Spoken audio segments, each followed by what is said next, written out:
Hindi na pala namin pinatapos yung event doon sa bahay ng groom kasi nga umiyak na yung aking anak at gusto niya na magpahinga. So, dumiretso na muna kami dito sa aming hotel kung saan kami magpapahinga. At nandito na nga kami sa front ng hotel, tapos sa gilid niya is marami ding bilihan ng mga pagkain at meron ding Chinese store. Malapit lang pala yung hotel kung saan kayo magsistay sa bahay ng groom. At tingnan nyo naman si Indayana. Oh, diba? Super cute. Sa kanyang upuan at ni-pair lang namin siyang iakyat sa hotel. Nandito na pala kami sa loob. Then yung aking asawa isang doon sa counter para tanungin kung anong room na. Hanapin mo natin yung aming room. And left. Finally, nakita na rin namin yung aming room, which is last room pala siya dito sa hotel. Tapos binuwatan ng aking asawa yung aking anak para ilagay muna dito sa my table. At ito na nga, hinubad ko na yung aking jacket kasi nga super init sa loob. Tutor ko kayo sa hotel. Yung hotel na ito pala is hindi kami nagbayad. Yung friend ng aking asawa. Chibajma! Very chidma! Kita ko sa inyo si Indayana. Chibajma! Ondiyas ma! Very chidakalo, mami!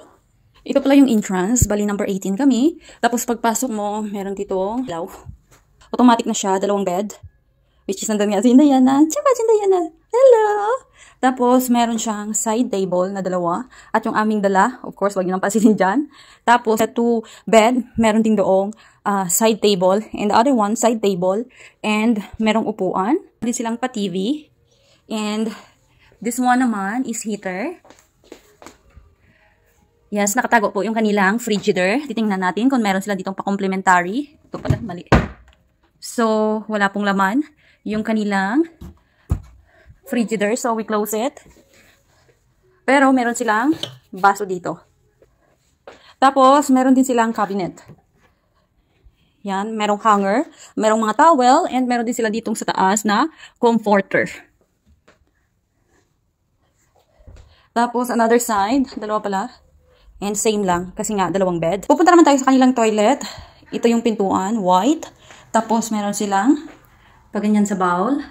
And, of course, merong basurahan. Kasi merong pa-shower area. Meron ding baso dito. Of course, meron tayong sink. Yung lingkod, Maria. So, maganda naman yung hotel na kinuha ng kaibigan ng aking asawa. So, lalabas tayo ulit. From here, sa area kung nasaan si Indayana, meron ditong pabiranda. This one. Open natin to. Yes, meron siya. So, i-open natin.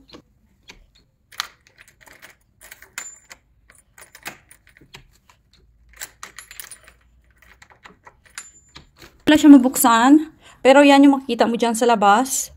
And doon pala, is-park na siya. Pero hindi nga natin makita kasi naka-close itong pintuan.